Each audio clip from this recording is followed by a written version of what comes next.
J'ai jamais été au devant des scènes, toujours en arrière-plan, même dans les tournois. Je suis pas dans mon équipe le petit qu'on va dire « Ah, ils ont Manu Koné ». Ça, moi, je l'ai compris tôt. Fallait que je prouve. Donc, ouais, on va le faire.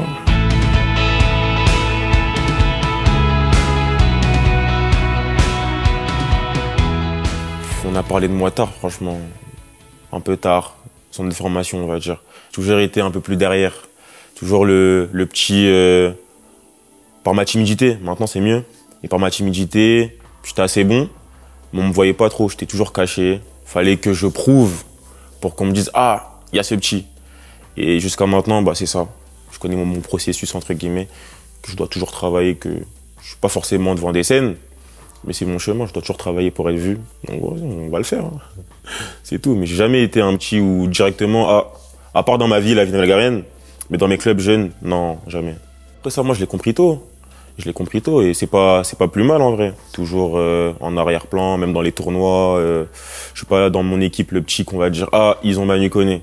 C'est « Ah, ils ont lui », mais il y a lui aussi qui est bon, qui fait un peu tout, tu vois. Je suis un joueur un peu... déjà, j'aime bien courir. J'aime bien courir, me dépenser pour l'équipe, défendre. Mais après, ce que les gens, des fois, ils voient pas trop. Ils me voient plus en tant que joueur défensif, mais ils voient pas ma palette aussi assez offensive, que je pense qui est bonne. Je vais pas développer là-dessus, mais je pense que j'ai une assez bonne technique. Sous pression, j'arrive aussi à porter la balle vers l'avant, parce que je finis pas trop bien mes actions. Mais ça va venir avec le temps, on va travailler là-dessus. Mais je pense que, je vais pas dire que je suis un joueur complet, mais je pense savoir un peu tout faire. Et je dois encore perfectionner tout ça. Mais on me voit un peu trop comme un joueur défensif des fois. Je vais pas dire que je suis un grand dribbleur. Ça, c'est des choses que j'ai toujours fait quand j'étais petit, parce qu'avant, je ne jouais pas milieu de terrain. Et je pense que c'est une bonne palette. Quand j'arrive en sélection, je fais juste ce que le coach me demande. Après, sur le terrain, il faut faire le job. Il faut que tout le monde ait la même idée, la même vision pour avoir le même objectif. Moi, je me sens bien, hein, toujours tranquille. Je me suis bien acclimaté. Déjà, ça fait 1 an que je suis là. Donc ça va, je discute avec tout le monde, on rigole. C'est une très grande fierté. Depuis qu'on est petit, on rêve de venir ici.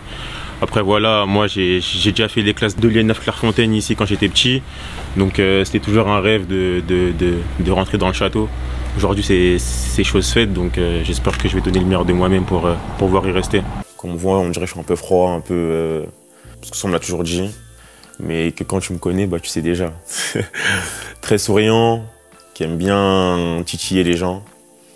Et jovial, hein, joie de vivre. Tu passeras du bon temps avec moi. Ouais, tu vas pas t'ennuyer.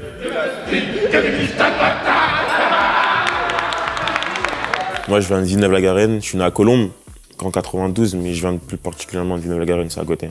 Les écoles, les jeunes, avec les amis, les galères aussi. Pour moi, c'est ma meilleure enfance parce que même si tout n'était pas parfait, bah, c'est ça qui fait que c'était parfait en vrai. J'ai encore un peu de la famille qui habite là-bas, des cousins et tout.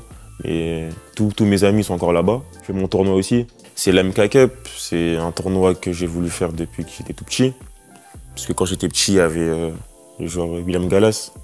Il avait fait un tournoi dans ma ville, à Villeneuve-la-Garenne. Et quand j'ai vu ça, pour moi, c'était un rêve. Je me suis dit, quand j'allais grandir, si j'étais un footballeur professionnel, je voulais le faire. Donc ça me permet aussi de revoir ce lien chaque année, on va dire. J'ai commencé à Toulouse. J'étais à Paris, je suis allé à Toulouse. 5-6 ans, je crois. Après, je suis allé à Mönchengladbach, j'étais à Düsseldorf dans la ville. Et après, je suis allé à Rome. Plusieurs cultures, plusieurs façons de vivre, la culture en général. Par exemple, à Rome, bah, c'est la capitale. Même la nourriture, ça change en Italie, en France, en Allemagne. L'allemand, c'est très compliqué, très compliqué. J'arrivais un tout petit peu à comprendre, mais là, ça fait déjà 1 an que je suis à Rome. Je comprends pratiquement tout. Et des fois, je parle aussi un peu. C'est comme le français un peu, c'est-à-dire des fois, on peut tricher. Et même la culture foot. En Allemagne, c'est forcément un style différent de la France, qu'en Italie aussi. C'est un peu plus ouvert que la France.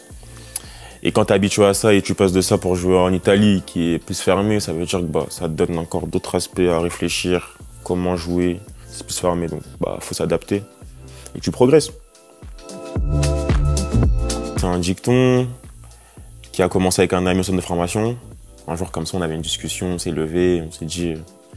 Le mot ambition, c'était un bon slogan qui retraçait bien notre parcours et aussi le parcours de nos parents, tu vois.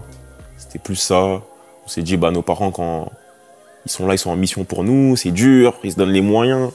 Et à chaque fois, on se dit ça, sur le terrain, on est en mission pour tout ça aussi. Je m'en sers maintenant, on va dire, comme motivation. Ça veut dire que dans chaque truc, je me dis, je suis en mission dans tous les cas, je suis là pour tout arracher, je suis pas là pour rien. Et tant que je suis dans mon football, je suis en mission, ça, je blague pas avec ça. Non. Pour moi, c'est une passion. Tu peux même me demander aux gens de ma famille. Quand j'étais petit, je faisais des folies. Je pouvais quitter chez moi à midi, rentrer à 21h. Je te jure, parce que j'allais jouer au foot. Pour moi, c'est une passion, j'ai toujours aimé ça, même à l'école, je jouais qu'au foot. Et après, pour moi, c'est ça qui nourrit le football. Si tu perds ça, pour moi, tu deviens un peu perdu. J'ai été content de participer au JO 2024 en France. Ouais, franchement, c'était une très bonne compétition, hein, surtout qu'on était chez nous, en France, à Paris. J'ai déjà étant parisien. Donc vraiment, c'était incroyable. Je pensais pas que ça allait être autant incroyable. Les supporters, dès le premier match, on a senti cet engouement-là. Ça veut dire qu'on était excités. Et le fait qu'on aille en finale, c'était parfait, c'était parfait, mais bon. On a perdu, mais on a quand même une médaille d'argent. Donc ça reste un peu dans l'histoire. Surtout avec des joueurs, par exemple Jean-Philippe Mateta, je ne l'avais jamais vu avant. On a créé des liens, parce que j'avais jamais fait de sélection avec lui. Forcément avec Michael, Marnès Akliouche, Désiré, et Loïc Badé, et qu'on se revoit en A avec Ryan. C'est une fierté aussi pour nous, et surtout je pense pour le coach Thierry Henry. Je pense que c'est une fierté plus pour le coach aussi, Thierry Henry, d'avoir eu ces joueurs-là maintenant qui sont en A et qui continuent à performer.